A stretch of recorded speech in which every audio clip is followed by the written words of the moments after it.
Jane Austen. Pride and Prejudice. Chapter 51. Their sister's wedding day arrived, and Jane and Elizabeth felt for her probably more than she felt for herself. The carriage was sent to meet them and they were to return in it by dinner time. Their arrival was dreaded by the elder Miss Bennets, and Jane more especially, who gave Lydia the feelings which would have attended herself had she been the culprit and was wretched in the thought of what her sister must endure. They came. The family were assembled in the breakfast room to receive them. Smiles decked the face of Mrs. Bennet as the carriage drove up to the door. Her husband looked impenetrably grave, her daughters, alarmed, anxious, uneasy. Lydia's voice was heard in the vestibule. The door was thrown open, and she ran into the room. Her mother stepped forwards, embraced her, and welcomed her with rapture, gave her hand, with an affectionate smile, to Wickham, who followed his lady, and wished them both joy with an alacrity which shewed no doubt of their happiness. Their reception from Mr. Bennet, to whom they then turned, was not quite so cordial. His countenance rather gained in austerity, and he scarcely opened his lips. The easy assurance of the young couple, indeed, was enough to provoke him. Elizabeth was disgusted, and even Miss Bennet was shocked. Lydia was Lydia still, untamed, unabashed, wild, noisy, and fearless.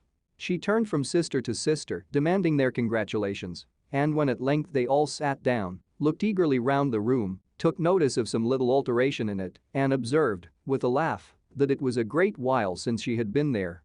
Wickham was not at all more distressed than herself, but his manners were always so pleasing that had his character and his marriage been exactly what they ought, his smiles and his easy address, while he claimed their relationship, would have delighted them all. Elizabeth had not before believed him quite equal to such assurance, but she sat down, resolving within herself to draw no limits in future to the impudence of an impudent man. She blushed, and Jane blushed, but the cheeks of the two who caused their confusion suffered no variation of color. There was no want of discourse. The bride and her mother could neither of them talk fast enough, and Wickham, who happened to sit near Elizabeth, began inquiring after his acquaintance in that neighborhood with a good-humored ease which she felt very unable to equal in her replies. They seemed each of them to have the happiest memories in the world. Nothing of the past was recollected with pain, and Lydia led voluntarily to subjects which her sisters would not have alluded to for the world. "Only think of its being 3 months," she cried, "since I went away. It seems but a fortnight, I declare, and yet there have been things enough happened in the time. Good gracious, when I went away, I am sure I had no more idea of being married till I came back again. Though I thought it would be very good fun if I was." Her father lifted up his eyes. Jane was distressed. Elizabeth looked expressively at Lydia, but she, who never heard nor saw anything of which she chose to be insensible, gaily continued, "Oh, Mama, do the people hereabouts know I am married today?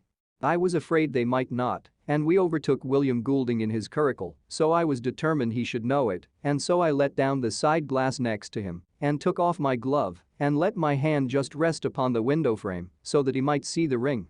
And then I bowed and smiled like anything." Elizabeth could bear it no longer. She got up and ran out of the room and returned no more till she heard them passing through the hall to the dining parlor. She then joined them soon enough to see Lydia, with anxious parade, walk up to her mother's right hand and hear her say to her eldest sister, "Ah, Jane, I take your place now, and you must go lower because I am a married woman." It was not to be supposed that time would give Lydia that embarrassment from which she had been so wholly free at first.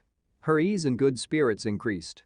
She longed to see Mrs. Phillips, the Lucases, and all their other neighbors, and to hear herself called Mrs. Wickham by each of them.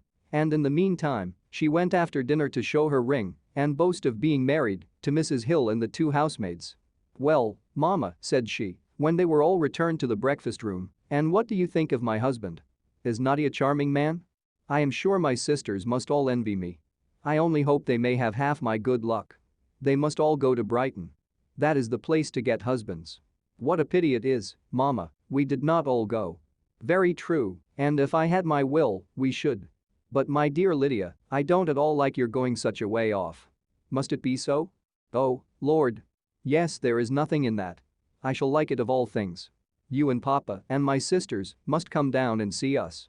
We shall be at Newcastle all the winter, and I dare say there will be some balls, and I will take care to get good partners for them all. I should like it beyond anything," said her mother. "And then when you go away, you may leave 1 or 2 of my sisters behind you, and I dare say I shall get husbands for them before the winter is over." "I thank you for my share of the favor," said Elizabeth, But I do not particularly like your way of getting husbands. Their visitors were not to remain above 10 days with them. Mr. Wickham had received his commission before he left London, and he was to join his regiment at the end of a fortnight. No one but Mrs. Bennet regretted that their stay would be so short, and she made the most of the time by visiting about with her daughter and having very frequent parties at home. These parties were acceptable to all. To avoid a family circle was even more desirable to such as did think than such as did not. Wickham's affection for Lydia was just what Elizabeth had expected to find it, not equal to Lydia's for him. She had scarcely needed her present observation to be satisfied, from the reason of things, that their elopement had been brought on by the strength of her love rather than by his, and she would have wondered why, without violently caring for her, he chose to elope with her at all. Had she not felt certain that his flight was rendered necessary by distress of circumstances, and if that were the case, he was not the young man to resist an opportunity of having a companion. Lydia was exceedingly fond of him. He was her dear Wickham on every occasion. No one was to be put in competition with him. He did everything best in the world, and she was sure he would kill more birds on the 1st of September than anybody else in the country. One morning, soon after their arrival, as she was sitting with her 2 elder sisters, she said to Elizabeth, "Lizzie, I never gave you an account of my wedding, I believe. You were not by when I told Mama and the others all about it. Are not you curious to hear how it was managed?" "No, really," replied Elizabeth. "I think there cannot be too little said on the subject." "La! You are so strange. But I must tell you how it went off. We were married, you know, at St. Clement's because Wickham's lodgings were in that parish. And it was settled that we should all be there by 11 o'clock. My uncle and aunt and I were to go together, and the others were to meet us at the church. Well, Monday morning came, and I was in such a fuss. I was so afraid, you know, that something would happen to put it off, and then I should have gone quite distracted. And there was my aunt, all the time I was dressing, preaching and talking away, just as if she was reading a sermon. However, I did not hear above 1 word in 10, for I was thinking, you may suppose, of my dear Wickham. I longed to know whether he would be married in his blue coat. Well, and so we breakfasted it at 10 as usual. I thought it would never be over, for, by the by, you are to understand that my uncle and aunt were horrid unpleasant all the time I was with them. If you'll believe me, I did not once put my foot out of doors, though I was there a fortnight. Not one party, or scheme, or anything. To be sure London was rather thin, but, however, the little theatre was open. Well, and so just as the carriage came to the door, my uncle was called away upon business to that horrid man Mr. Stone. And then, you know, when once they get together, there is no end of it. Well, I was so frightened I did not know what to do, for my uncle was to give me away, and if we were beyond the hour, we could not be married all day. But, luckily, he came back again in 10 minutes' time, and then we all set out. However, I recollected afterwards that, if he had been prevented going, the wedding need not be put off, for Mr. Darcy might have done as well." "Mr. Darcy?" repeated Elizabeth, in utter amazement. "Oh, yes. He was to come there with Wickham, you know. But gracious me. I quite forgot. I ought not to have said a word about it. I promised them so faithfully. What will Wickham say? It was to be such a secret." "If it was to be secret," said Jane, "say not another word on the subject. You may depend upon my seeking no further." "Oh, certainly," said Elizabeth, though burning with curiosity. "We will ask you no questions." "Thank you," said Lydia, "for if you did, I should certainly tell you all, and then Wickham would be angry." On such encouragement to ask, Elizabeth was forced to put it out of her power by running away. But to live in ignorance on such a point was impossible, or at least it was impossible not to try for information. Mr. Darcy had been at her sister's wedding.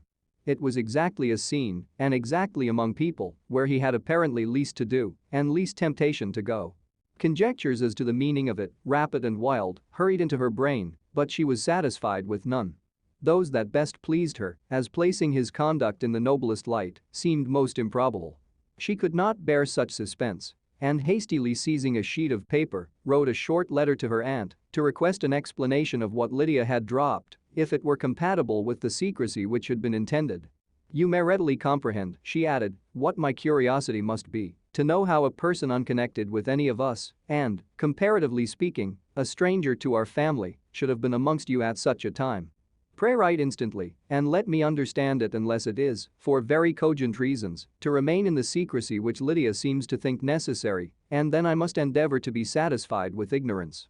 Not that I shall, though, she added to herself as she finished the letter. And my dear aunt, if you do not tell me in an honorable manner, I shall certainly be reduced to tricks and stratagems to find it out. Jane's delicate sense of honor would not allow her to speak to Elizabeth privately of what Lydia had let fall. Elizabeth was glad of it. Till it appeared whether her enquiries would receive any satisfaction, she had rather be without a confidant.